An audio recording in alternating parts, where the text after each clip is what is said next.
Barak dalam kitabnya Az-Zuhud itu membawakan ucapan dari Al-Hasan Al-Basri. Kata Hasan Al-Basri, "Kana ar-rajulu yatlubul ilma fala yuthbat an yura dzalika fi takhashu'i wa hadyihi wa lisani wa yadihi." Dulu di zaman ulama kita, ketika seseorang mempelajari ilmu agama, sering rajin ke kajian, misalnya datang ke Blok M Square, datang ke Masjid A, Masjid B, Masjid C, Masjid D, itu nggak perlu nunggu lama-lama sampai terlihat perubahan dari kehusuannya.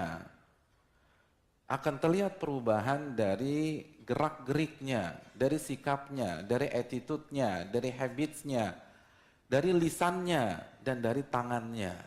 Itu kelihatan tuh. Itu penuntut ilmu era Hasan Al-Basri itu seperti itu. Nggak perlu nunggu bertahun-tahun, cukup beberapa bulan, itu langsung kelihatan perubahan. Lebih khusyuk, lebih tenang, kan lebih tenang. Nggak labil tadi. Tenang dia. Gimana nggak tenang? Ala bidzikrillahi tatmainnul qulub.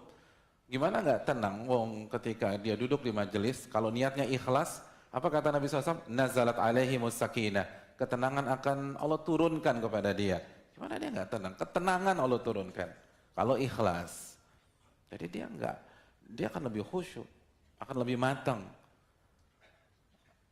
akan lebih tenang, akan lebih dewasa. Makanya sebagian ahli ilmu mengatakan, anak muda yang benar-benar belajar agama, maka akan terlihat lebih dewasa daripada umurnya. Akan terlihat akan lebih dewasa daripada usianya. Gitu loh. Berarti harus boros mukanya, Pak Ustadz. Bukan. Kan dewasa, bukan tua, bukan. Dewasa. Kenapa? Karena yang dia copy paste itu sikap Nabi SAW. Gimana dia nggak dewasa? Boleh dia usianya baru 20 tahun, 21, 23. Tapi yang dia terapkan, ini sikapnya seorang Rasul SAW yang diutus di usia 40 tahun. Beda gitu loh. Berubah tuh. Lisannya beda.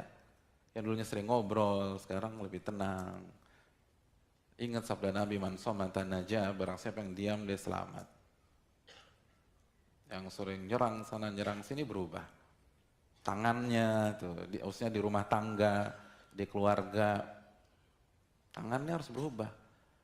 Kalau belum pernah, ya dulu waktu belum ngaji suka mungkin nampar istri gitu loh. Sekarang nggak boleh nampar.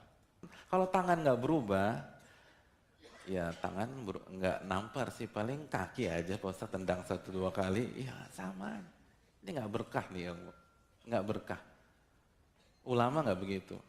Dan jangan ngaku-ngaku mengikuti salafus soleh, mengikuti sahabat, mengikuti tabiin. Tabiin begini metodenya. Tabiin metodenya demikian. Karena mereka belajar untuk memperbaiki diri. Bukan untuk keren-kerenan, bukan untuk banyak-banyakan jamaah. Bukan untuk nyerang A, nyerang B, nyerang C. Makanya perubahannya signifikan, jelas. Dan itu ucapan dari Hasan Al-Basri.